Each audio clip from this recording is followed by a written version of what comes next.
നമസ്കാരം, ലൂസ് ടോക്കിലേക്ക് സ്വാഗതം. നമസ്കാരം. ഇന്നത്തെ ഒരു പ്രത്യേകത, പിണറായി വിജയൻ തേഞ്ഞൊട്ടിയ ഒരു ദിവസമാണ്. എല്ലാ തരത്തിലും ഒരു ഫോട്ടോ കാരണവും പിന്നീട് നിയമസഭയിലും. ആ ഫോട്ടോ ഞാൻ വളരെ കൗതുകമുണർത്തും. നമുക്ക് ആ ഫോട്ടോയെ കുറിച്ച് തന്നെ പറയാം. ആ ഫോട്ടോയെ കുറിച്ച് തുടങ്ങാം. ശരിയാവുകയല്ല. എൻ്റെ ശ്രദ്ധയിൽ ഇന്നലെ പെട്ടു. എനിക്കത് പിടികിട്ടില്ലായിരുന്നു ആദ്യം. ഈ പലരും നമുക്ക് അയച്ചു തരുമല്ലോ. അതെ, അത് ഒറിജിനൽ ആണോ ആണോ എന്നാണ് ഞാൻ ആദ്യം സംശയിച്ചത്. കാരണം ഇപ്പൊ ഇങ്ങനെ പല ആൾക്കാർ ഒറിജിനലാണ്. ഞാൻ ആ ഫോട്ടോയ്ക്ക് ഇത്രയും പ്രാധാന്യം കൊടുക്കാൻ കാര്യം, എൻ്റെ മനസ്സിൽ പിണറായി വിജയൻ റെയിൽവേ സ്റ്റേഷൻ ഇരിക്കുന്ന മറ്റൊരു ചിത്രമുണ്ട്. ഓർമ്മയുണ്ട്? ഒരു വലിയ കസേരയിൽ, അതായത് വലിയൊരു കസേര, ആ കസേര മുഖ്യമന്ത്രി ആയിരിക്കും, വലിയൊരു കസേര, ആ കസേരയിൽ വെള്ളത്തുണി, ആ വെള്ളത്തുണി വിരിച്ച് ചുറ്റിനും പോലീസുകാർ പിണറായി വിജയൻ ഇങ്ങനെ ഇരിക്കുക. എവിടെ? റെയിൽവേ സ്റ്റേഷൻ പ്ലാറ്റ്ഫോമിൽ. അപ്പം ഞാൻ അതിശയിച്ചു. ഇത് സാധാരണഗതിക്ക് പിണറായി വിജയൻ ട്രെയിനിന്റെ ടൈം, അവരുടെ സംവിധാനങ്ങൾ എനിക്ക് നന്നായിട്ട് അറിയാം. അവരുടെ സംവിധാനങ്ങളെല്ലാം കൃത്യമായി പരിശോധിച്ച് കൃത്യമായി ട്രെയിൻ വരുന്നതിന് തൊട്ട് മുമ്പ് പോകുന്ന സമയത്തെ പുറപ്പെടൂ. ട്രാഫിക് ബ്ലോക്കിന്റെ പ്രശ്നമില്ലല്ലോ, അങ്ങനത്തെ പ്രശ്നമൊന്നുമില്ലല്ലോ. അപ്പൊ എന്നെ സംബന്ധിച്ച് അങ്ങനത്തെ ട്രെയിൻ തൊട്ടപ്പുറത്ത് പിടിച്ചിട്ടു. അതായത് പിണറായി വിജയൻ കയറുന്ന ട്രെയിൻ അപ്പുറത്തെ തൊട്ടപ്പുറത്ത് പിടിച്ചിട്ട്, എന്നിട്ട് ഈ പ്ലാറ്റ്ഫോമിൽ എന്തോ പ്രോബ്ലം കാരണം കയറ്റി അങ്ങനെ വന്നപ്പോ എന്ത് ചെയ്യും, അപ്പൊ തന്നെ വലിയ കസേര വരുന്നു. കസേരയെ കൊണ്ട് മറ്റേ മറ്റേ ടർക്കിയില്ലേ, മറ്റേ മുഖ്യമന്ത്രി ടർക്കി വിരിക്കുന്നു. എന്നിട്ട് പിണറായി വിജയൻ ഇങ്ങനെ ഇരിക്കുവാണ്. ചുറ്റിനും നമ്മളെ IPS ഓർക്കണം, IPS ഓഫീസർമാരൊക്കെ നിൽക്കുന്ന ഒന്ന്. രണ്ടാമത്തെ എൻ്റെ അനുഭവം, ഞാനൊരിക്കൽ തിരുവനന്തപുരം റെയിൽവേ സ്റ്റേഷനിൽ ഇറങ്ങുമ്പോൾ എൻ്റെ ട്രെയിനിൽ തന്നെ ഇദ്ദേഹം ഉണ്ടായിരുന്നു, എനിക്കറിയത്തില്ലായിരുന്നു. അപ്പം ഞാൻ അവിടെ ഇറങ്ങുമ്പോൾ പരിസരം മുഴുവൻ പോലീസ്. ഈ പോലീസിനെ കണ്ടപ്പോഴേ എനിക്ക് തോന്നി ഇതായിരിക്കും അപ്പൊ ഞാൻ അല്ലെങ്കിൽ മുഖ്യമന്ത്രി ആയിരിക്കും, അത്ര പോലീസ്. ഞാൻ അവിടെ പോലീസാണ് ചോദിച്ചു, മുഖ്യമന്ത്രി. അപ്പൊ നോക്കുമ്പോ ഇങ്ങനെ ഒരു രാജാവ് വരുന്നത് പോലെ ഇങ്ങനെ ഒരു പോലീസിന്റെ വലയത്തിൽ ഇങ്ങനെ നടന്നു വരുവാ, ഇങ്ങനെ വരിക. അത് അദ്ദേഹം നടപ്പുണ്ടല്ലോ, ഇങ്ങനെ ഭയങ്കര വയ്യെങ്കിൽ പോലും ഗൗരവത്തിൽ നടക്കുന്നത്. അങ്ങനെ നടന്നു വരുന്ന പിണറായി വിജയനെ കണ്ടിട്ടുള്ളൂ. അവിടെയാണ് പിണറായി വിജയൻ ഒരു സ്റ്റീൽ ബെഞ്ചിൽ ഇരിക്കുകയാണ്. ആകപ്പാടെ തൊട്ടടുത്തിരിക്കുന്നത് രാകേഷ്. ഒരു പയ്യൻ വന്നിരിക്കുന്നു. പിണറായിയുടെ അടുത്ത് വന്ന് ഒരാൾക്കും ഒരു കാരണവശാലും ഇരിക്കാൻ പറ്റും. സെക്യൂരിറ്റിയുടെ ഭാഗമാണോ എന്നൊരു സംശയമുണ്ട്. അല്ലല്ല, ആ പയ്യനല്ല. അവൻ അല്ല, ഇതിനകത്ത് എന്നെ ആകർഷിച്ചത് എന്താണെന്നറിയോ, അതിന്റെ ചുറ്റിനും നിൽക്കുന്ന കുറെ ആൾക്കാർ വളരെ പരിഹസിച്ച് ചിരിക്കുകയാണ്. അവര് ആ ചിരി കാണുമ്പോൾ ഈ മനുഷ്യന് വന്ന ഒരു അവസ്ഥ ഓർത്തിട്ടാവും. ആ പോലീസുകാരന് ചിരിച്ചോണ്ടിരിക്കുക. മിക്കവാറും ഇയാളെക്കാടെ സർവീസിലുള്ള ഇയാൾ മുഖ്യമന്ത്രി സമയത്ത് ആ പോലീസുകാരൻ രൂപാട് വന്നുപോലെ. 10 വർഷം രാജാവിനെ പോലെ ജീവിച്ച മനുഷ്യൻ ഇന്നലെ അങ്ങോട്ട് ഇറങ്ങിയതേ ഉള്ളൂ. ഇന്ന് തൊട്ട് പുള്ളി വെറും ശൂന്യനായി. ഓർക്കണം, ഇത് തന്നെയാണ് മുഖ്യമന്ത്രി സ്ഥാനത്തു നിന്നും അദ്ദേഹം രാജിവെച്ചിട്ട് ആദ്യം തിരുവനന്തപുരത്തേക്ക് എത്തുമ്പോൾ അദ്ദേഹത്തെ എയർപോർട്ടിൽ സ്വീകരിക്കുന്നത് പാർട്ടി സെക്രട്ടറിയുടെ കാറാണ്. അതെ, ഒരു പോലീസും ഇല്ല. ആകപ്പാട് 2 ഗൺമെന്മാരുള്ള അവന്മാരുടെ എപ്പോ പണി തെറിക്കുന്ന ആ കാരണമാണ് ചെല്ലാനുകളുടെ ഘോഷയാത്ര. നിയമലംഘനം നടത്തി ചെല്ലാനുകളോട് ഘോഷയാത്ര. അതായത് ഇത് മനുഷ്യ ജീവിതത്തിന്റെ ഒരു എന്താ പറയുക, ഇത് നൽകുന്ന ഒരു പാഠം, ഒരു പരിണാമമാണ്. അതായത് നിന്ന നിപ്പിലാണ് ഒന്നുമല്ലാതാകും. ഈ നമ്മൾ ചില സിനിമയെ കാണുമല്ലോ, പെട്ടെന്ന് ഒരാൾ നിന്നിട്ട് അപ്രത്യക്ഷമായി പോകും. പിണറായി ഒന്നുമല്ലാതായിപ്പോ വെറും ഒരു സാധാരണക്കാരനെ ഇനി വേണേ ആ രീതിയിൽ PR വർക്ക് ചെയ്യാം. ഞങ്ങളുടെ പഴയ മുഖ്യമന്ത്രി ഇപ്പോൾ സാധാരണക്കാരിൽ സാധാരണ. അല്ല, ചോദ്യം പിന്നെ എന്തിനാണ് അയാൾ ഈ കസേരയിൽ ഇരുന്നപ്പോൾ ഇത്രയധികം ജനങ്ങളെ വെറുപ്പിച്ച മാത്രമല്ലേ, എന്തിനായിരുന്നു ഇയാൾക്ക് ഈ 40 വണ്ടിയുടെ സുരക്ഷ? 40 ചുമ്മാ 14 വണ്ടി ഉണ്ടായിരുന്നുള്ളൂ. ചില പ്രത്യേക കാലഘട്ടങ്ങളിൽ 40 വണ്ടിയും പോയി. ആയിക്കോട്ടെ, ഇനി 14 ആണേ പോലും എന്തിനായിരുന്നു ഇത്രയധികം സുരക്ഷ? ജനത്തെ വെറുപ്പിച്ച് അതേ ഒരു ഭീകരാന്തരീക്ഷം സൃഷ്ടിച്ചിരിക്കുകയാണ്. ഞാനൊരു ഭീകരനായ ഭരണാധികാരിയാണ്, നിങ്ങളെല്ലാവരും എന്നെ വണങ്ങണം, ഞാൻ കർക്കശക്കാരൻ. അധികാരം അങ്ങോട്ട് ആഘോഷിച്ചു. അധികാരം ആഘോഷിച്ചു. അതായത് ഈ കൊറിയയിൽ ചെയ്യുന്ന അതേ അവസ്ഥ, ഈദി അമീൻ ചെയ്തതുപോലെയുള്ള അവസ്ഥ. ഞാൻ ഒരിക്കൽ ലണ്ടൻ നഗരം കാണാൻ പോയി. അന്ന് പ്രധാനമന്ത്രി ഗോർഡൻ ബ്രൗൺ ആണ്. അതായത് ടോണി ബ്ലെയർ, നമ്മുടെ ഇവിടെ ഉമ്മൻചാണ്ടി ആന്റണിയായിട്ട് കലാപം ഉണ്ടാക്കി ഉമ്മൻചാണ്ടി 6 മാസം പ്രധാനമന്ത്രി ആയല്ലോ, മുഖ്യമന്ത്രി. അത് കഴിഞ്ഞ് തെരഞ്ഞെടുപ്പിൽ തോറ്റുപോയി, ഓർമ്മയില്ലേ? ഇതേപോലെ തന്നെ ടോണി ബ്ലെയറിനെതിരെ ഗോർഡൻ ബ്രൗൺ എന്ന് പറഞ്ഞ നേതാവ് കലാപം ഉണ്ടാക്കി. അവസാനം അയാളും പ്രധാനമന്ത്രി സമയം പിന്നെ തോറ്റുപോയി. പിന്നെ അവർ 10 കൊല്ലത്തേക്ക് വന്നില്ല. വേറെ കാര്യം. അപ്പൊ ഞാൻ പറയുന്നത്, ഞാൻ ലണ്ടനിൽ നിന്ന് എൻ്റെ അപ്പനും അമ്മയും വന്നിരുന്നു. അപ്പൊ അപ്പനും അമ്മയൊക്കെ പാർലമെന്റ് മന്ത്രിയൊക്കെ കാണിച്ച് ഞാൻ പോകുമ്പോൾ തൊട്ടപ്പുറത്ത് ഒരു പോലീസ് ബൈക്ക്. ഈ പോലീസ് ബൈക്ക് കാണുമ്പോൾ നമുക്ക് അത് കാരണം നല്ല വലിയ വണ്ടിയാണ്. നമുക്ക് അത്തരം ബൈക്ക് കാണുമ്പോൾ ഒരു കൊതിയുണ്ട്. ഭയങ്കര ബൈക്ക്, ലൈറ്റ് ഇട്ട് വരും. അത് വലിയ ഇത്രയും വീതിയുള്ള ഒരു ബൈക്ക്. അതുകൊണ്ട് ഞാൻ ബൈക്കേ നോക്കി. അപ്പൊ ബൈക്ക് കൊണ്ട് നിർത്തുന്നു. ബൈക്ക് ഞാൻ നോക്കി കഴിഞ്ഞ് പുറകോട്ട് നോക്കുമ്പോൾ തൊട്ടുപുറയിൽ പ്രധാനമന്ത്രിയുടെ കാറാണ്. അതിനുള്ള അകമ്പടിയാണ് ഒരു ബൈക്ക്. പ്രധാനമന്ത്രി ട്രാഫിക് നിർത്തിയിരിക്കുകയാണ്, ബൈക്ക് ട്രാഫിക് നിർത്തിയിരിക്കുന്നു, പ്രധാനമന്ത്രി ട്രാഫിക് നിർത്തിയിരിക്കുന്നു. അതിൻ്റെ അകത്തിരിക്കുന്നു ഗോർഡൻ ബ്രൗൺ. ഞാൻ എൻ്റെ അപ്പനെ വിളിച്ചു കാണിച്ചു നോക്കാൻ പറഞ്ഞു. അപ്പനറിയാം, അപ്പൻ്റെ പത്രം വായിക്കുന്നു. ഞാൻ പ്രധാനമന്ത്രി ആദ്യം കാണുന്നത് ബ്രിട്ടീഷ് പ്രധാനമന്ത്രി ഞാൻ വഴിക്ക് വെച്ച് കാണുന്നത് വഴിക്ക് ഈ വെച്ച് ട്രാഫിക് ഒരു മനുഷ്യനും ഗവനിക്കുന്നതിന് പുറകിലും മുമ്പിലും ഒക്കെ ഉണ്ട്. അവിടെയാണ് ഈ പിണറായി വിജയൻ വ്യത്യസ്തനായത്. ഇവിടാണ് പുള്ളിക്ക് ട്രാഫിക് സിഗ്നൽ ഒന്നും കാത്തു നിർത്തുകയായിരുന്നു. നമ്മൾ വേണേ കാത്തു നിന്നു. നമ്മൾ അല്ല നിർത്തും. ഞാൻ എത്രയോ തവണ നന്തൻകോടി ജംഗ്ഷനിൽ ഇങ്ങനെ കടന്നു പോകാൻ വേണ്ടി നിന്നു. ഞാൻ ശപിച്ചിട്ടുണ്ട്. നാട്ടുകാർ മൊത്തം ശവിച്ചിട്ടുണ്ട്. ഇതേ ശവിച്ചാണല്ലോ ഈ പരുവായത്. അപ്പൊ ഇദ്ദേഹത്തിനെ സംബന്ധിച്ചിടത്തോളം ഇത് മതി, ഇത്രയും സുരക്ഷയുടെ ആവശ്യമുള്ളൂ. അല്ല, ഇയാൾക്ക് സുരക്ഷയുടെ ആവശ്യമേ ഇല്ലായിരുന്നു ഇപ്പൊ ഒരിക്കലും മനസ്സിലായില്ലേ?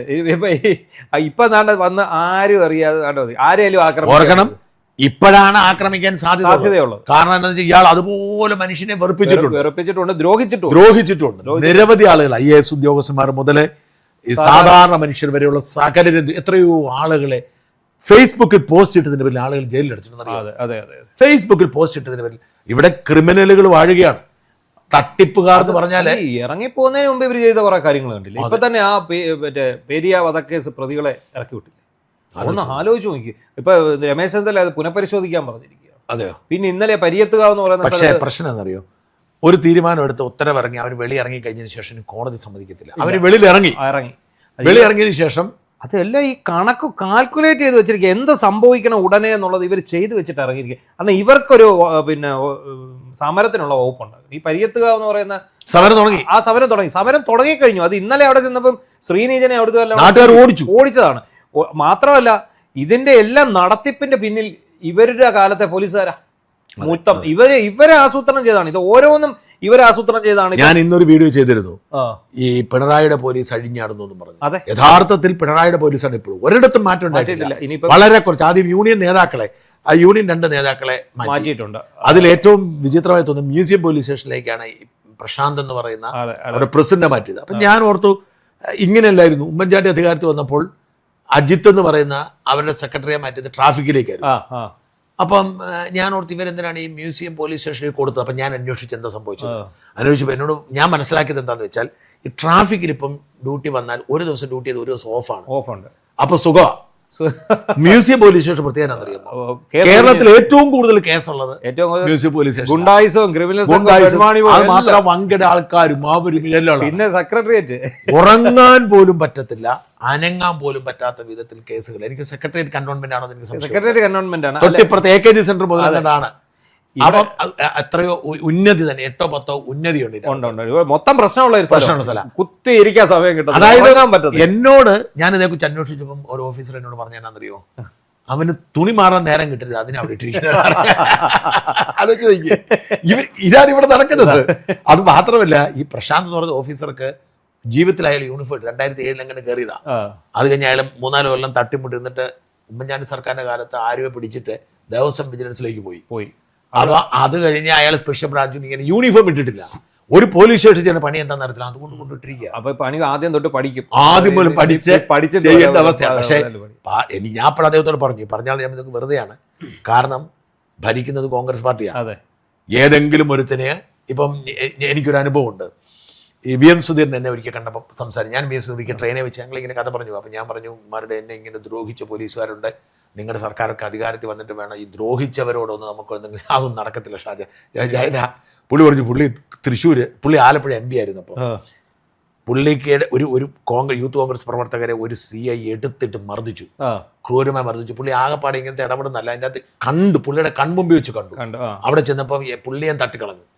അപ്പൊ പുള്ളി അന്ന് തീരുമാനിച്ചു, ഇവൻ UDF അധികാരത്തിൽ വന്നിട്ട് പണി കൊടുക്കുന്നു. പുള്ളി ആ ഒരൊറ്റ ആവശ്യം ഉന്നയിച്ചുള്ളൂ എന്ന് പറഞ്ഞു. അത് പുള്ളി ആദ്യം സർക്കാർ വന്നപ്പോൾ തന്നെ, ഉമ്മൻചാണ്ടി സർക്കാർ വന്നപ്പോൾ തന്നെ പുള്ളി ഇയാളുടെ പേര് മാത്രം എഴുതി കൊടുത്തുള്ളൂ. പക്ഷെ അയാൾ അവിടെ തന്നെ, അതായത് എവിടെയാണോ അതല്ലേ ആ സ്റ്റേഷൻ തന്നെ അന്വേഷിച്ചപ്പം കുഞ്ഞാലിക്കുട്ടിയെ പോയാൽ വേറെ വഴി കണ്ടു. കുഞ്ഞാലിക്കുട്ടി അയാൾ അവിടെ നിയമിച്ചു. ഉമ്മൻചാണ്ടി നിസ്സഹായനാന്ന് പറഞ്ഞു. എന്നാ ചെയ്യാൻ പറ്റും, കുഞ്ഞാലിക്കുട്ടി പറഞ്ഞ് നിർത്തിയാന്ന് പറഞ്ഞു. അതുകൊണ്ട് UDF ആയതുകൊണ്ട് ഇതൊന്നും നടക്കില്ല, ഒന്നും നടക്കത്തില്ല. അതേസമയം P ശശി ആണെങ്കിൽ LDFന് വിരുദ്ധരായിട്ടുള്ള പോലീസുകാരെ ലിസ്റ്റ് തയ്യാറാക്കി അവിടെ മേശപ്പുറത്ത് വെച്ചിരിക്കും. വരുന്നുണ്ടേ ഇത് നോക്കും, ഇതിനകത്തുണ്ടോ, ഇവനുണ്ടോ, സഹായിക്കുന്നവരെയോ എന്തെല്ലാം ചെയ്യും. അതെ, നമ്മൾ ഞാൻ 1-2 പേരെ തപ്പുന്നു, നടക്കുമെന്നറിയില്ല. ഒന്ന്, ഈ നമ്മുടെ ഇവിടെ മെഡിക്കൽ കോളേജിൽ CI ആയിരുന്ന ഒരു ഹരിലാൽ, അത് എവിടാന്ന് എനിക്കറിയത്തില്ല. ഭയങ്കരമായിട്ട് നമ്മൾ ഉപദ്രവിച്ച ഒരാളാണ്. ആ സമയം ഔദ്യോഗിക ഡ്യൂട്ടിയുടെ ഭാഗമായി ചെയ്ത് പോയ ഒരുപാട് പേരുണ്ട്. അതുണ്ട്, അത് അവരുടെ ജോലിയാണ്. റിട്ടയർ ആയി പോയ ജയകുമാർ ശരിക്കും ഇതിനകത്തെ സൂത്രധാരൻ. അയാളായിരുന്നു IG ജയകുമാറാണ് എല്ലാത്തടത്തും ഏകോപിപ്പിച്ച് ചെയ്തോണ്ടിരുന്നത്. പിന്നെ ഇവിടെ ഒരു പോലീസുകാരൻ ഭയങ്കര ഗ്രേഡ് SI. നമ്മുടെ ആ പഴയ വിഷ്വൽ എടുത്ത് നോക്കി അറിയാൻ പറ്റും ആരാണ് കണ്ടുപിടിച്ചിട്ട് പ്രതീക്ഷയൊന്നുമില്ല എങ്കിലും നമുക്കൊന്ന് ശ്രമിച്ചു നോക്കാം. നമ്മളെ ഉപദ്രവിച്ചതുകൊണ്ട് അല്ല, നമുക്ക് ഇത് ഇവിടെ കാണിച്ചതെന്ന് പറഞ്ഞാൽ അരാജകത്വമല്ലായിരുന്നു. ഈ രാജ്യത്തെ നിലനിൽക്കുന്ന നിയമപ്രകാരമാണോ ഇവിടെ പരിശോധന നടത്തുന്നത്? ഒന്നുമല്ലല്ലോ. നിയമം ഇവര് തീരുമാനിക്കുന്നതായിരുന്നല്ലോ. ഈ ശശി തീരുമാനിക്കും, അജിത്തും കൂടെ തീരുമാനിക്കും എന്താണ് നിയമം, അവരുടെ നിയമമാണ് നടപ്പാക്കുക. എന്തായാലും നമ്മൾ ഇവർക്കൊക്കെ നന്ദിയുള്ളവരാണ്. ഈ ശശി ഉണ്ടായിരുന്നില്ലെങ്കിൽ പോലീസ് ഇത്ര നാറുമായിരുന്നില്ല. അത് ഈ പോലീസ് നാറിയാണ് പിണറായി വിജയൻ ഏറ്റവും ഒരു 90% പിണറായി വിജയന്റെ പതനത്തിന് കാരണം ഈ പോലീസ്. ഞാൻ ഷർഷാദിനോട് ചെയ്ത് നോക്കിക്കേ. അതാണ് ഒരു സിവിൽ കേസിൽ അയാളെ പ്രതിയാക്കിയിട്ട് അത് ക്രിമിനൽ കേസാക്കിയിട്ട് അയാളെ പിടിച്ച് കൈവലങ്ങ് വെച്ച് ജയിലിൽ അടയ്ക്കാന്നൊക്കെ പറഞ്ഞാൽ ഷർഷാദ് ചാടിക്കൊടുത്ത ഷർഷാദിനോട് ആരാണ്ട് പറഞ്ഞു കുഴപ്പമൊന്നുമില്ല, ധൈര്യമായിട്ടിരുന്നോളാം മതി. പുള്ളി എന്ന് ജാമ്യത്തിനൊന്നും കൊടുത്തില്ല. അതാണ് പറ്റിപ്പോയത്. എനിവേ അതാണ് അവസ്ഥ. അതിന് കൂടെ തന്നെ നമ്മൾ ഈ ഒരു തോൽവിയുടെയും നാണക്കേടിന്റെയും തോന്നിയ നിയമസഭയെ സംബന്ധിച്ച് പറയാം. അതായത് നമ്മൾ പറഞ്ഞത് പിണറായി വിജയൻ ഒരു വലിയ പടി കയറി പോയ ഒരാളാണ്. അവിടുന്ന് പുള്ളി കുത്തനെ താഴേക്ക് വീണിരിക്കുക. അതാണ് ഇപ്പൊ സംഭവിച്ചുകൊണ്ടിരിക്കുന്നത്. അത് തീരെ മോശമായിരിക്കാനാണ് പ്രതിപക്ഷ നേതൃസ്ഥാനം ഏറ്റെടുത്തത്. അതെ, അതും ഭയങ്കര പ്രശ്നമായി. ഇറങ്ങിപ്പോടോന്ന് ഇയാളെ പാർട്ടിക്കാർ എന്നിട്ടും അയാൾക്ക് ഇറങ്ങിപ്പോകാൻ പറ്റില്ല. മെയ് 4 തൊട്ട് ഈ പുള്ളിയുടെ പതനമാണ്. അത് ഒന്നിന് നമുക്ക് ചിന്തിക്കാൻ പോലും കഴിയുന്നതിനേക്കാൾ വേഗത്തിലാണ് ഈ തിരിച്ചടികൾ വന്നത്. ഇന്ന് നിയമസഭയെ കണ്ടത് 3 വിമതരാണല്ലോ CPM-നുള്ളത്. അതിൽ ഒരാൾ പ്രോടൈം സ്പീക്കറായി. പിന്നെയുള്ള 2 പേര് കുഞ്ഞികൃഷ്ണനും TK ഗോവിന്ദനും. ഇപ്പൊ TK ഗോവിന്ദൻ ഈ സത്യപ്രതിജ്ഞയ്ക്ക് പോകുന്ന വഴിക്ക് ഈ പുള്ളിയെ ചെന്ന് കണ്ട് കൈയൊക്കെ ആദരവ് കൊടുത്തു. കുഞ്ഞിക്കണ്ണൻ അവിടെ നിന്ന് അഭിവാദ്യം ചെയ്തു. കുഞ്ഞികൃഷ്ണൻ അത് കഴിഞ്ഞ് ഏറ്റവും അവസാനം പിണറായി വിജയൻ ഈ സത്യപ്രതിജ്ഞ കഴിഞ്ഞിട്ട് നടക്കാനൊന്നും വയ്യ. സത്യത്തിൽ ഇങ്ങേര് വീണ്ടും തുടർഭരണത്തിലിരിക്കുന്ന എങ്ങനെയാ 4 പേര് പിടിച്ചാലേ ഇങ്ങേര് നടക്കാൻ പറ്റൂ. ഇങ്ങേര് നടന്ന് എന്ന് ആ സ്പീക്കറുടെ പിന്നെ പോഡിയത്തിൽ ചെന്ന് കയറിയിട്ട് ഇങ്ങേർക്കൊരു കൈയൊക്കെ കൊടുത്ത് മറ്റേ പുള്ളി എണീറ്റ് വന്ന് 2 G സുധാകരൻ എന്നിട്ട് കൈയൊക്കെ കൊടുത്തിട്ട് തോളത്തൊരു തട്ടുമൊക്കെ തട്ടി പതുക്കെ ഇറങ്ങി പോകണം. സത്യത്തിലൊന്ന് ആലോചിച്ച് നോക്കണം, എന്തോ ഒരു പണിയാണ് പിണറായി വിജയന് കിട്ടിയത്. ഈ 3 പേരും എന്താണെന്നറിയാമോ? പിണറായി വിജയനെ കാണിച്ചു കൊടുക്കുകയാണ്, കണ്ടോളൂ താനെ ഞങ്ങളെ ഒതുക്കാൻ നോക്കി, നാണമുണ്ട് താനൊക്കെ താനും MLA ഞാനും MLA, അതിനപ്പുറം ഒന്നും സുധാകരൻ പറയുകയും ചെയ്തു. അതെ, താനും MLA ഞാനും MLA, അത് തീർന്നു. അത് ആലോചിക്കേണ്ടത് ഇതിനകത്ത് മറ്റൊരു കാര്യം കൂടെ ആലോചിക്കണം. ഈ കുഞ്ഞികൃഷ്ണനോ TK ഗോവിന്ദനോ അധികാരത്തോടെ ലെവലേഷൻ താല്പര്യമുള്ളവരല്ല. ഈ സുകന്യയ്ക്ക് വേണ്ടിയായിരുന്നു TK ഗോവിന്ദൻ. അവർക്ക് അങ്ങനെയില്ല. ഞാൻ അന്വേഷിച്ചു, സുകന്യക്കും കൊടുക്കണമെന്നില്ല. അതായത് പാർട്ടിയുടെ ഒരു ചട്ടക്കൂടിൽ പോകണം. അല്ലെ, TK ഗോവിന്ദൻ ഇന്ന് പറഞ്ഞല്ലോ, എനിക്ക് പിണറായി വിജയനോട് വിരോധമല്ല, പാർട്ടിയോടായിരുന്നു എനിക്ക് ദേഷ്യം. അദ്ദേഹം പറഞ്ഞു പിണറായി വിജയനോടല്ല. അതായത് പിണറായിയുടെ ശിഷ്യത്വം സ്വീകരിച്ച് കാരണം പിണറായി നേരിട്ട് ഇതിനകത്ത് ഇടപെടുന്നില്ലല്ലോ. ഇല്ല, ഈ സമയത്ത് ഇടപെടുന്നില്ല. അവിടെ ഒന്നിലും ഇടപെടാത്തതുകൊണ്ടാണ് ഈ ഭരണം ഇത്രയും താഴെ പോയത്. ഇവരെല്ലാം കൂടി മന്നവേന്ദ്ര വിളങ്ങുന്നു, ചന്ദ്രനെ പോലെ നിന്മുഖം എന്ന് പറഞ്ഞ് സ്തുതി പാടി ചുറ്റിനും നിൽക്കുന്നു. പിണറായി അതിലിങ്ങനെ വിരാജിക്കുന്നു. ഇവിടെ എന്ത് നടക്കുന്നു എന്ന് പിണറായിക്ക് അറിയില്ല, അതാ സത്യം. അതുകൊണ്ട് ഈ TK ഗോവിന്ദനും കുഞ്ഞികൃഷ്ണനും ഒരിക്കലും അധികാരത്തിന് വേണ്ടി ബഹളം വെക്കുന്നവരല്ല. അവരെ സുധാകരൻ ഏറ്റവും കുറഞ്ഞത് പുള്ളിക്ക് സീറ്റ് കിട്ടാത്തതിന്റെ വിഷമുണ്ട്. പുള്ളിക്ക് അധികാരത്തിനോട് പുള്ളിക്ക് ഇപ്പോഴും മന്ത്രിയായ കൊള്ളാവുന്നൊരു നേരിട്ട് പറഞ്ഞു. ഞാൻ അതിന്റെ ചർച്ചകൾ നടക്കുമ്പോൾ അന്വേഷിച്ചു. നമുക്ക് ഈ UDF വൃത്തങ്ങളിൽ നമുക്ക് നല്ല ബന്ധം ആവശ്യപ്പെട്ടു. അപ്പൊ അവർ പറഞ്ഞ് നടക്കില്ല. ഇത് KC വേണുഗോപാലായിരുന്നു ഇവരെ കൊണ്ടുവന്നു. പക്ഷെ യഥാർത്ഥത്തിൽ ഈ KC വേണുഗോപാലിനെ ചീത്ത വിളിക്കുന്നവർ, കോൺഗ്രസ് പ്രവർത്തകർ KC വേണുഗോപാലിനെ ചീത്ത വിളിക്കുന്നവർ, നിങ്ങൾ മനസ്സിലാക്കേണ്ട ഒരു കാര്യമുണ്ട്. ഈ സാഹചര്യത്തിൽ പറഞ്ഞു പോവാണ്. ഈ KC വേണുഗോപാൽ അതായത് ഈ പിണറായി വിരുദ്ധ വികാരം ശക്തമായിരുന്നു ഇവിടെ, മുസ്ലിം ധ്രുവീകരണം ശക്തമായിരുന്നു. ക്രിസ്ത്യാനികൾ, അത് നമ്മുടെ ഈ അനിൽ മുഹമ്മദില്ലേ, നമ്മുടെ സോഷ്യൽ മീഡിയയിൽ വീഡിയോ ചെയ്ത അനിൽ മുഹമ്മദ് കൊല്ലംകാരൻ, ഈ അനിൽ മുഹമ്മദ് എന്നോട് പറഞ്ഞ കാര്യമുണ്ട്. മുസ്ലിമിന് LDF-നെ തോൽപ്പിക്കാൻ കാരണമുണ്ട്. കാരണം ഈ വെള്ളാപ്പള്ളിയെ മുമ്പിൽ നിർത്തിക്കൊണ്ട് ഇവർ മുസ്ലിം വിരുദ്ധത പറഞ്ഞു. പക്ഷെ ക്രിസ്ത്യാനി എന്തിനു വേണ്ടിയാണ് ഈ പിണറായിക്കെതിരെ നിന്നത്? ഒരു കാരണവുമില്ലാതാണ് ക്രിസ്ത്യാനി നിന്നത് പറഞ്ഞത്. അതുകൊണ്ട് ക്രിസ്ത്യാനിയെ കുറച്ചുകൂടി പരിഗണിക്കണം, അത് തെറ്റില്ല എന്ന് എന്നോട് അനിൽ മുഹമ്മദ്. അപ്പൊ അങ്ങനെ ക്രിസ്ത്യാനി ഒരു കാരണവുമില്ലാതെ ഈ സർക്കാരിനെതിരെ നിൽക്കുന്നു. അവിടെയാണ് ഹിന്ദു ധ്രുവീകരണം ഉണ്ടാക്കാൻ ശ്രമിച്ച പിണറായി ഹിന്ദുവും തള്ളിക്കളഞ്ഞു. അത് മറ്റൊന്നും കൊണ്ടല്ല, ഈ വെള്ളാപ്പള്ളിയോട് അവർക്ക് ദേഷ്യം. അപ്പോ ഇവിടെ നിർണായകമായ ഒരു ശക്തിയായി മാറിയത് CPM വോട്ട് പാർട്ടിക്കെതിരായി എന്നുള്ളതാണ്. ആ CPIM വോട്ട് പാർട്ടിക്കെതിരാണെന്ന് തിരിച്ചറിഞ്ഞ് അത് UDF-നെ അനുകൂലമാക്കാൻ വേണ്ടി എടുത്ത ഒരു സ്റ്റെപ്പായിരുന്നു ഈ 3 പേര്. 3 പേരല്ല, ശശിയുണ്ട്, പിന്നെ ഇയാളുണ്ടായിരുന്നു, പിന്നെ ഒറ്റപ്പാലത്ത് മത്സരിച്ചു. ഒറ്റപ്പാലത്ത് ശശി, എനിക്ക് 4 പേരേ ഉള്ളൂ. 4 പേര്, ഒന്ന് ബി ജെ പിയിലാണ് പോയത്. അപ്പൊ ഈ 4 പേരെ ഒരുമിച്ച് കൊണ്ടുവന്നതോടുകൂടി ഒരു ശക്തമായ CPM ഇന്നർ സർക്കിൾ എന്നുള്ളൊരു വികാരം ഇവർക്ക് അനുകൂലം. ഭയങ്കര വല്ല 27,000 വോട്ടല്ലേ ഭൂരിപക്ഷം ജി സുധാകരന്റെ, അതിൽ 25,000 വോട്ട് CPM പറഞ്ഞു.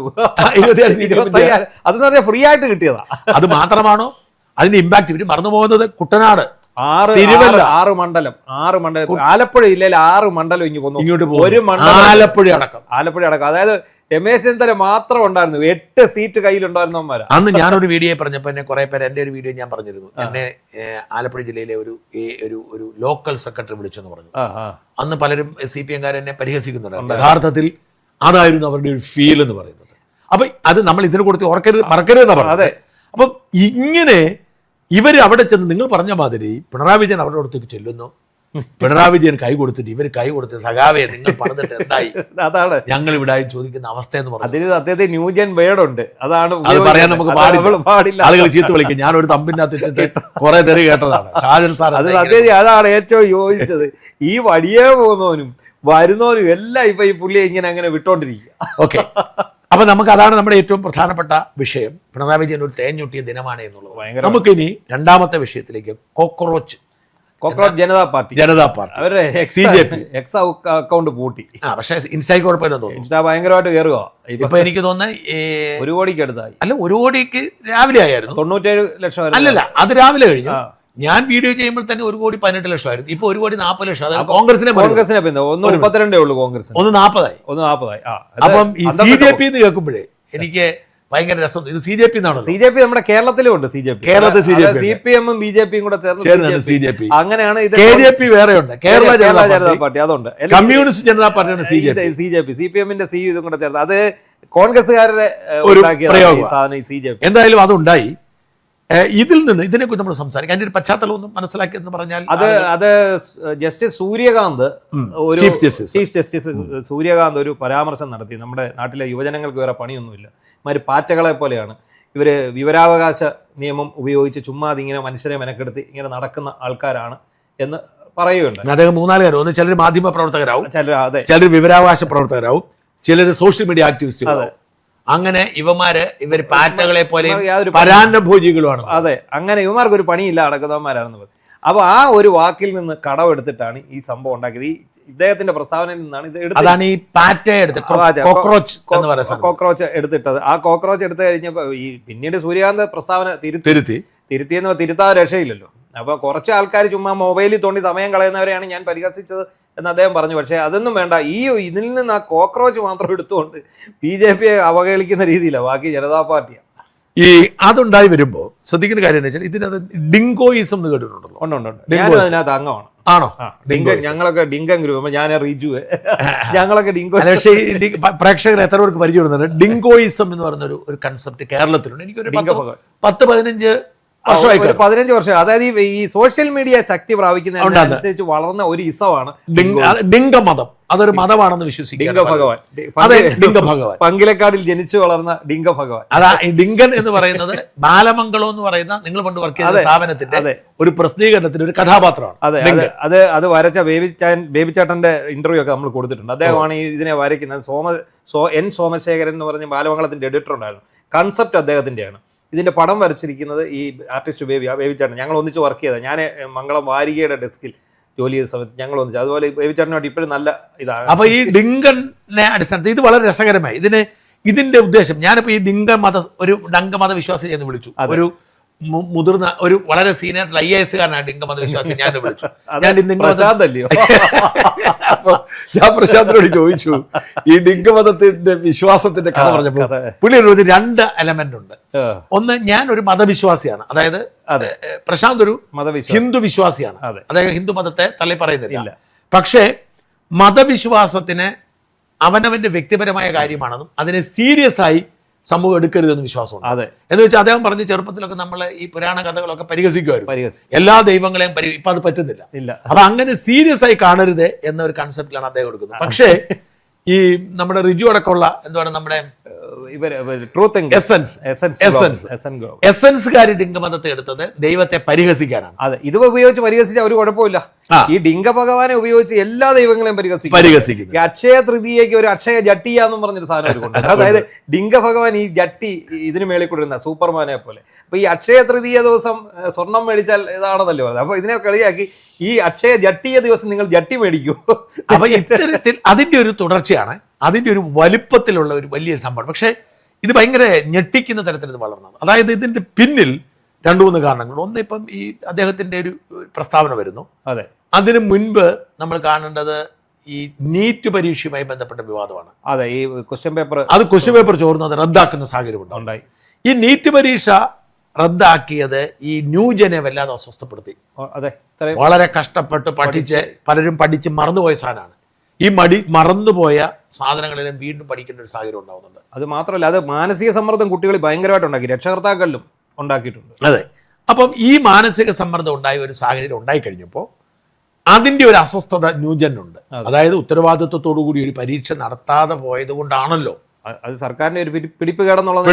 അപ്പൊ അതിന്റെ ഒരു ആവശ്യം ഈ ധർമ്മേന്ദ്ര പ്രധാൻ രാജിവെക്കണം എന്നുള്ളായിരുന്നു വിദ്യാഭ്യാസം. അദ്ദേഹമാണ് ഉത്തരവാദി. ഇത് ആദ്യമല്ല, ഇതിനു മുമ്പുണ്ടായിരുന്നു, ഇഷ്ടം പോലെ നടക്കുന്നു. അപ്പോൾ ഇതിന്റെ കൂടി പശ്ചാത്തലത്തിൽ ഈ AI നിർമ്മിത ബുദ്ധിയുടെ സഹായത്തോടു കൂടി ഈ സംവിധാനത്തെ മുഴുവൻ പരിഹസിക്കാൻ ഡിങ്ക ഭഗവാനെ സൃഷ്ടിച്ചതുപോലെയാണ് കോക്രോച്ച് ജനതാ പാർട്ടി. അഭിജിത്ത് ദീപ്കെ എന്നാണ് ദീപ്കെ എന്ന് പറയുന്ന ആളാണ് തുടങ്ങിയത്. അപ്പോ ഇത് പെട്ടെന്ന് സോഷ്യൽ മീഡിയ ഏറ്റെടുക്കുന്നു, ട്രെൻഡ് ആകുന്നു. ഇതിന്റെ ഒരു മാനിഫെസ്റ്റോ ഒക്കെ ഈ കോക്രോച്ച് വളരെ വൈകാരികമായി വീഡിയോ പ്രഖ്യാപിക്കുക. ഭയങ്കര രസമാണ് അവരുടെ പ്രഖ്യാപിക്കുന്നത്. ആർക്കും അംഗത്വം എടുക്കാം, പക്ഷെ നിങ്ങൾ സോഷ്യൽ മീഡിയയിൽ 11 മണിക്കൂറെങ്കിലും ആക്റ്റീവ് ആയിരിക്കണം, നിങ്ങൾ തൊഴിലില്ലാത്തവനായിരിക്കണം, ഈ നിങ്ങൾ മാനദണ്ഡങ്ങളൊക്കെ വിചിത്ര മാനദണ്ഡം വെച്ചു. അപ്പൊ ഇത് ഒരു ഞൊടിയിടയിൽ, അതായത് 4 ദിവസം കൊണ്ടാണ് 10 മില്യൺ, അതായത് 1 കോടി ഇൻസ്റ്റാ ഫോളോവേഴ്സ്, ഇവരെല്ലാം അംഗങ്ങളെ കരുതാവുന്നതാണ്. അതെ, അതുപോലെ തന്നെ എക്സിലും എല്ലാം സജീവമായി. അപ്പൊ ഇത് ഭയങ്കര ഒരു തരംഗമായി മാറുന്നു. അന്താരാഷ്ട്ര മാധ്യമങ്ങളെല്ലാം ഇത് വാർത്തയാക്കുന്നു. അത് വലിയ സംഭവമാണ്. അത് ജൻസി വിപ്ലവമായിട്ടാണ് കണക്കാക്കുന്നത്. ജൻസി വിപ്ലവമായിട്ട് കരുതുന്നത്. പക്ഷേ ഇവിടെയാണ് അപകടം. അപ്പൊ അത് വളരുന്നു, നല്ലതാണ്, എല്ലാവരും അതിനെ അതായത് ഈ വ്യവസ്ഥാപിത രാഷ്ട്രീയ സംവിധാനങ്ങളെ പരിഹസിക്കുന്ന ഒരു രീതിയായി മാറും. പക്ഷെ ഇതിനൊരു പൊളിറ്റിക്സ് ഉണ്ട് എന്നാണ് ഇപ്പോൾ BJP പറയുന്നത്. ഇതിനകത്ത് ആം ആദ്മിയുടെ കൈ ഉണ്ടെന്നാണ് പറയുന്നത്. ആം ആദ്മി, കാരണം ഇയാൾ ആം ആദ്മിയിലെ പ്രധാനപ്പെട്ട ആം ആദ്മിയുടെ IT സെല്ലിന്റെ ആളായിരുന്നു അഭിജിത്ത് ദിങ്കെന്നും. ആം ആദ്മിക്ക് കിട്ടിയിരിക്കുന്ന ഒരു തിരിച്ചടിയുണ്ട്. അതെ, അതായത് അവർക്ക് 2-3 തിരിച്ചടിയുണ്ട്. അവരുടെ കേസും കോടതിയും ഒക്കെ കഴിഞ്ഞ് 7 MPമാർ ഒന്നിച്ച് BJP പോയി, പഞ്ചാബിൽ തകരാൻ പോകുന്നു, ഭരണം പോയി. അങ്ങനെ ആം ആദ്മി പിന്നോട്ട് പോയപ്പോ ആം ആദ്മി എന്ന് പറഞ്ഞ രാഷ്ട്രീയ പാർട്ടി രൂപപ്പെട്ടു വന്നതും ഇത്തരം ഒരു സോഷ്യൽ മീഡിയ വിപ്ലവത്തിൽ ഇങ്ങനെ തന്നെയാണ് വന്നത്. നമ്മുടെ അണ്ണാ ഹസാരയുടെ നേതൃത്വത്തിൽ 2012-14 കാലഘട്ടത്തിൽ അതേ സോഷ്യൽ മീഡിയയുടെ തുടക്കത്തിൽ കൊണ്ടുവന്ന. അപ്പൊ ആ ഒരു സ്പിരിറ്റ് അങ്ങ് തീർന്നു പോയി. ഇനി അത് ആ രീതിയിൽ നിലനിർത്താൻ പറ്റത്തില്ല. അത് ഈ രീതിയിൽ കൊണ്ടുവരിക. അപ്പൊ അതിനെ ടോട്ടലി ഡിഫറെന്റ് ആക്കി ഒരു വ്യത്യസ്തമായ ഒരു റിബൽ രാഷ്ട്രീയം എന്ന നിലയിൽ കൊണ്ടുവന്ന് അതിനെ കൊണ്ടുവരാൻ വേണ്ടി ആം ആദ്മിയുടെ ഒരു കുരുട്ടുബുദ്ധിയാണ് ഇതിന് പിന്നിലൊന്നും. ഇത് ടാർഗറ്റ് ചെയ്യുന്നത്, അന്ന് ടാർഗറ്റ് ചെയ്ത് ആരെയാണ്? കോൺഗ്രസിനെ. ഇപ്പൊ BJP ആണ്. അതിനാണ് ഈ ജനതാ പാർട്ടി പോലും ചേർത്തത്. കോക്രോച്ച് ജനതാ പാർട്ടി നീട്ടത് പോലും. അങ്ങനെ ഒരു നീക്കത്തിന്റെ ഭാഗമാണ് ഇതെന്നാണ് പറയുന്നത്. ഇദ്ദേഹം അമേരിക്കയിലെ ബോസ്റ്റൺ യൂണിവേഴ്സിറ്റിയിൽ പബ്ലിക് റിലേഷൻസിൽ MBA ഒക്കെ എടുത്ത ആളാണ്. അത് ഭയങ്കര ഇന്റലിജന്റ് മനുഷ്യനാണ്. അയാളാണ് ആം ആദ്മിയുടെ ആ മൊത്തം IT മൊത്തം നോക്കി ആം ആദ്മിയെ ഇങ്ങോട്ട് കൊണ്ടുവന്നു. ഈ മറ്റേ ബംഗാളിലെ തൃണമൂലിന്റെ ആ MP ഒക്കെ ഇതിനകത്ത് ചേർന്നല്ലോ. കീർത്തി ആസാദ് ചേർന്നു, അവര് ചേർന്നിട്ടുണ്ട്. അപ്പം അങ്ങനെ ഒരുപാട് പേര് ഇതിലേക്ക് ചേർന്നു. ഇതിപ്പോ നമ്മൾ കണ്ടു കഴിയുമ്പോൾ നമ്മളും കയറി ചേരും. പണ്ട് ആം ആദ്മി വന്ന സമയത്ത് ഞാനൊക്കെ അംഗങ്ങളായവർ, നമുക്കിതിന്റെ ഒരു ത്രില്ലടിച്ചിട്ട്. അപ്പൊ ഇത് ശരിക്കും ഇവരെ ഒരു സറ്റേറിക്കലിയാണ് ഈ സാധനം വന്നിരിക്കുന്നതിന് പോലും ഇതിന് പിന്നിൽ ഒരു ഉണ്ട്. അത് ഒരു ഗൗരവതരമായ തലത്തിലേക്ക് മാറിക്കഴിയുമ്പോൾ പണി പാടും. പക്ഷെ ഇപ്പം എനിക്കൊന്ന് അവരുടെ അക്കൗണ്ടൊക്കെ പൂട്ടി തുടങ്ങി. അത് കൂടുതൽ ദോഷം ചെയ്യത്തേ ഉള്ളൂ. അതാ പറഞ്ഞ അക്കൗണ്ട് പൂട്ടിയ വാശിക്ക് പുതിയ അക്കൗണ്ട്. അത് ഈ എക്സ് അക്കൗണ്ട് പൂട്ടിയോണ്ടൊന്നും ഇവർ ഇൻസ്റ്റയിൽ ഇവർക്ക് തൊടാൻ പറ്റുന്നില്ല. ഇനിയിപ്പം ഇൻസ്റ്റാ തുറന്നാൽ അടുത്ത അവര് ഫേസ്ബുക്കിൽ അവിടെ ഡൊണേഷൻ വന്നപ്പോൾ പോലും എത്രയോ അക്കൗണ്ട് പൂട്ടി, പിന്നെ വന്നില്ല. അതുകൊണ്ട് എന്ത് സംഭവിച്ചു? അതുകൊണ്ട് നല്ല തിരിച്ചടി ഇവർക്കുണ്ടായി. അതാണ് സംഭവിച്ചത്. ഇങ്ങനെ അക്കൗണ്ട് ഉണ്ടായിക്കൊണ്ട് വന്നു, അത് പൂട്ടാൻ പോയി കഴിഞ്ഞാൽ അത് അതിനെക്കാട്ടി പ്രശ്നമാണ്. പക്ഷേ അപ്പൊ ഇവർ ഇതിന് കൃത്യമായ പ്ലാനുണ്ട്. ഇതിന് ആം ആദ്മിയുടെ ഒരു 2ാം വരവിന് വേണ്ടിയിട്ടുള്ള ഒരു അണിയറ പറയുന്നു. ആണെന്ന്. കാരണം ഇത് വളരെ എളുപ്പത്തിൽ ഈ അക്കൗണ്ടുകളൊക്കെ ഒരു പൊളിറ്റിക്കൽ ഇതിലേക്ക് മാറി. ഇപ്പോൾ തന്നെ യൂത്തിന്റെ പ്രശ്നങ്ങൾ ഉയർത്തുന്ന പല സീരിയസ് വിഷയങ്ങളും വന്നു തുടങ്ങി. അതെ. അപ്പോൾ അങ്ങനെ ഒരു സീരിയസ് വിഷയങ്ങൾക്ക് ഇതിനകത്തിട്ട് ഈ ഒരു വലിയ ഒരു ജെൻസി വിപ്ലവത്തെ പൊളിറ്റിക്സൈസ് ചെയ്യാനായിട്ടുള്ള ഒരു സാധ്യത കൂടുതലുണ്ട്. അതുകൊണ്ട് മാത്രമല്ല ഈ സോഷ്യൽ മീഡിയ പ്ലാറ്റ്ഫോം വന്നതോടെ എല്ലാവരും പ്രതികരിക്കാൻ തുടങ്ങി. അതെ. നമുക്കിപ്പോൾ നമ്മൾ എന്തിനാ പറയുന്നത്, ഫേസ്ബുക്കിൽ നമ്മൾ പോസ്റ്റ് ഇട്ടാൽ എത്ര പേര് തന്തയ്ക്ക് വിളിക്കാൻ വരും, അതെ. എത്ര പേര് ഇത് നല്ലതാണെന്ന് പറയാൻ വരും. അപ്പൊ എന്താണ്, മുഴുവൻ ആൾക്കാരും ഒരു വിഷയത്തിൽ പ്രതികരിക്കാൻ തുടങ്ങി. അവിടെയാണ് നമ്മൾ ചിന്തിക്കേണ്ട കാര്യം. ഇപ്പൊ ഈ പറയുന്ന ഈ CJP എന്ന് പറയുന്ന അവരൊരു പോസ്റ്റ് ഇട്ടാൽ അതിനകത്ത് ഈ വന്ന ഈ 1 കോടി പേര് അനുകൂലിക്കുകയാണെങ്കിൽ അതൊരു വലിയ വിപ്ലവമായിട്ട് മാറത്തില്ലേ? പക്ഷെ ഒരു കാര്യം ഞാൻ പറയാം, മറുവശത്ത് BJP ആണ്, കോൺഗ്രസ് അല്ല. അവര് കോൺഗ്രസ് ആയിരുന്നെങ്കിൽ പകച്ചു നിന്നുപോയി. BJP ഞാൻ എന്നും പറഞ്ഞില്ല കഥയുണ്ട്, ജോസഫ് വാഴിക്കുന്ന കഥ പറഞ്ഞു, ഇനി ഞാൻ ആവർത്തിക്കുന്നില്ല. അക്ഷരാർത്ഥത്തിൽ കോൺഗ്രസ് അത് പകച്ചുപോയി. അവർക്കറിയില്ലായിരുന്നു എന്താ സംഭവിക്കുന്നത്. അവിടെ BJP വളരെ സയന്റിഫിക് ആയിട്ട് മോദിയെ മുമ്പിൽ നിർത്തി മോദി വികസന മോഡലിലൂടെ രാജ്യം പിടിക്കാൻ ശ്രമിക്കുന്ന അതേ സമയത്താണ് ഇവരിത് കൊണ്ടുവരുന്നത്. അപ്പം അവരെന്ത് ചെയ്തു, ഭാഗികമായി പിന്തുണച്ചു കൊടുത്തു. കാരണം ഈ ആം ആദ്മി 2012-14 കാലഘട്ടത്തിൽ യുദ്ധം ചെയ്യുന്നത് കോൺഗ്രസിന്, BJP കണ്ണടച്ചു കൊടുത്തു. ആ അഴിമതിയെ കുറിച്ച് അവരങ്ങോട്ട് മൂപ്പിക്കട്ടെ, അതിന്റെ ബെനിഫിറ്റ് നമുക്ക് കിട്ടുന്ന അവർ വിചാരിച്ചു. എന്നാൽ ഇപ്പോഴങ്ങനല്ല, ഇവർ ടാർഗറ്റ് ചെയ്യുന്നത് BJP ആണ്. അതെ. BJPയുടെ ഈ സോഷ്യൽ മീഡിയ സിസ്റ്റവും അവരുടെ ഇപ്പൊ ഈ പറയുന്ന ഈ ആൽഗോരിതം ഒക്കെ നിശ്ചയിക്കുന്ന ആളുകളുണ്ടല്ലോ, ഈ ഈ ഫേസ്ബുക്കിന്റെ ആണെങ്കിലും ട്വിറ്ററിന്റെ ആണെങ്കിലും ഇതൊക്കെ നിശ്ചയിക്കുന്ന ആളുകളാണ് BJPയുടെ ആളുകൾ. അതെ. അപ്പൊ ഇത് വളരെ ഓർഗാനിക് ആയിട്ട് ഇത് കയറി വരികയാണ്. ഈ ഓർഗാനിക് ആയിട്ട് കയറി വരുന്നതിനെ സ്റ്റോപ്പ് ചെയ്യാനുള്ള ബുദ്ധിയും ശേഷിയും ഒക്കെ BJPയുടെ കയ്യിലുണ്ട്. അവരെങ്ങനെയത് പണി അവർക്ക് കൃത്യമായിട്ട് വെറുതെ പൂട്ടിക്കെട്ടുക മാത്രമായിരിക്കില്ല, അത് ഇതിനെ പൊളിച്ചടുക്കി കഷ്ണങ്ങളാക്കാനും ഇവർ കൊണ്ടുവരുന്ന ഒരു നറേറ്റീവിനെ അത് രാജ്യവിരുദ്ധമാണ് എന്ന തരത്തിൽ, അതായത് അതുകൊണ്ടാണ് ഇപ്പൊ ഞാനൊരു പോസ്റ്റ് വായിച്ചപ്പം ഞാൻ കണ്ടിട്ടില്ല, ആം ആദ്മി കെജ്രിവാൾ ഈ നീറ്റ് വിഷയത്തിന്റെ സമയത്ത് പ്രസംഗം നടത്തിയെന്നാണ് ഞാൻ വായിക്കുന്നത്. എനിക്കറിയാം, ഞാൻ കേട്ടില്ല. അതായത് സകലരും നേപ്പാളിലെയും ബംഗ്ലാദേശിലെയും പോലെ ന്യൂജൻ നിങ്ങൾ തെരുവിലിറങ്ങൂ എന്ന് ആഹ്വാനം ചെയ്തു എന്നാണ് പറയുന്നത്. പറഞ്ഞിട്ടുണ്ടെന്ന് എനിക്കറിയത്തില്ല, എന്റെ ശ്രദ്ധയപ്പെട്ടിട്ടില്ല. പക്ഷെ അങ്ങനെ പറഞ്ഞു എന്ന് വരുത്തി തീർക്കാൻ BJPക്ക് പറ്റും. അത്രയും വലിയ നെറ്റ്വർക്കാണ് BJPക്ക് ഉള്ളത്. ഇതൊരു രാജ്യദ്രോഹ മൂവ്മെന്റ് ആയി മാറ്റാനും ഇതിനെ ക്രഷ് ചെയ്യാനും അവർക്ക് പറ്റും. മാത്രമല്ല ഈ പറയുന്ന അഭിജിത്ത് അമേരിക്കൻ ബേസ് ആണ്. ഈ അഭിജിത്തിന്റെ ഏറ്റവും അയാളുടെ പല്ലും രോമവും പൊളിച്ചെടുക്കാനുള്ള ശേഷി BJPക്ക് ഉണ്ട്. അതുകൊണ്ട് അതുകൊണ്ടാണല്ലോ ബംഗ്ലാദേശിൽ നോക്കൂ, ജനാധിപത്യ രീതിയിൽ തെരഞ്ഞെടുക്കപ്പെട്ട ഒരു സർക്കാരിനെ അട്ടിമറിക്കാൻ അവർക്ക് പറ്റി, നേപ്പാളിൽ പറ്റി, ശ്രീലങ്കയെ പറ്റി. ഇവിടെ നടക്കൂല. അതിന്റെ ഒരു തുടക്കം കശ്മീരിൽ വന്നപ്പോൾ തന്നെ ആരാണ് ഓർക്കണം, കശ്മീരിൽ ആ വിപ്ലവത്തിന് തുടക്കമിട്ട മുസ്ലിങ്ങളായിരുന്നെങ്കിൽ വളരെ എളുപ്പമായിരുന്നു. അവിടെ തുടക്കമിട്ടത് അവിടുത്തെ വളരെ മൈക്രോ ന്യൂനപക്ഷമായ ബുദ്ധിസ്റ്റുകളാണ് തുടങ്ങി വെച്ച.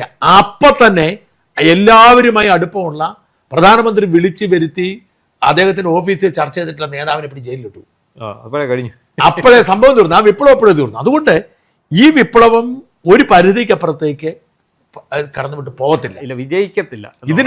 ഇതിനാരാണ് ഞാൻ യുവരാജ് ഗോകുലിന്റെ ഒരു പോസ്റ്റ് കണ്ടിരുന്നത്. അതായത് BJPക്കെതിരെ എന്ത് മൂവ്മെന്റ് വന്നാലും 1 കോടി പേരൊക്കെ എത്തുക എന്ന് പറഞ്ഞ വലിയ കാര്യമൊന്നുമില്ല, അത് ഇന്ത്യയുടെ ഒരു ട്രെൻഡാണ് എന്ന് പറഞ്ഞു. അതുകൊണ്ട് ഈ ആഘോഷം ഒരാഴ്ചത്തേക്ക് നീണ്ടു നിൽക്കുന്നല്ലാതെ പിന്നീട് ഇതായിട്ട് അങ്ങ് പോകത്തേ ഉള്ളൂ. ഇത് ഇപ്പൊ എന്തും വൈറലാകാൻ ഒരു ബുദ്ധിമുട്ട്. വളരെ ഇപ്പൊ സതീശന്റെ ഒരു കണ്ണിറുക്കി ചിരി ആണല്ലോ ഇവിടുത്തെ ഏറ്റവും വലിയ വൈറലായിട്ട് ഇരിക്കുന്നത്. എല്ലാവരും ഇപ്പൊ റീൽ ചെയ്തോണ്ടിരിക്കുന്നത്. അതുപോലെ തന്നെ അത് ഞാൻ ഈ പാലക്കാരൻ ഒരു പയ്യനുണ്ടെന്ന് പറയുന്നത്, അവന്റെ പേര് ഞാൻ മറന്നുപോയി. ഈ വിഡ്ഢിത്തങ്ങൾ മാത്രം, അവൻ കല്യാണ വീടുകളിലൊക്കെ അവനെ വിളിക്കാറുണ്ടെന്ന് പറയുന്നത്. വിഡ്ഢിത്തം പറയാൻ അവൻ വിഡ്ഢിത്തം പറഞ്ഞതിന് പേര് സോഷ്യൽ മീഡിയയിൽ ഭയങ്കര താരവാ. ആറാട്ടണനെ പോലെ അലൻ ജോസ് പെരേര. ഞാൻ ഞെട്ടിപ്പോയി. സ്റ്റാൻഡപ്പ് കൊമേഡിയൻ ആയിരിക്കും, പക്ഷെ വിഡ്ഢിത്തങ്ങളാണ് പറയുന്നത്. ഈ സ്റ്റാൻഡപ്പ് കോമഡി എന്ന് പറയുന്നത് ഭയങ്കര രസമാണ്. ഇവൻ അവിടെ വന്ന് ഓരോ ചുമ്മാ കാണിക്കുക ഓരോ അവൻ അപ്പനും അമ്മയും വഴക്കുണ്ടാക്കുന്നത്. ഞാൻ ആ ഒരു വീഡിയോ യാദൃച്ഛയായിട്ട് എന്നെ ശ്രദ്ധയപ്പെട്ടത്. അപ്പനും അമ്മയും വഴക്കുണ്ടാക്കുന്നു. ഇവൻ ഗെയ്സ്, എന്റെ അപ്പൻ അമ്മയെ കൊല്ലാൻ നോക്കുന്നു ഗെയ്സ്, അമ്മ തിരിച്ചടിക്കുന്നു ഗെയ്സ് എന്ന് പറഞ്ഞ് കാണിച്ചുകൊണ്ടിരിക്കുകയാണ്. എന്നിട്ട് നീ പോടാൻ പറഞ്ഞ അമ്മ അവനെ തെറി പറഞ്ഞിട്ട് കഥ കടച്ചിട്ട് പോകുന്ന ഒരു ഇങ്ങനെയൊക്കെ ഇട്ടിട്ട് ചെയ്യുന്നവനെയാണ് കല്യാണ വീടുകളിലേക്ക് പരിപാടിക്ക് ക്ഷണിക്കുന്നത്. വിചിത്രമായ കാലമാണ്.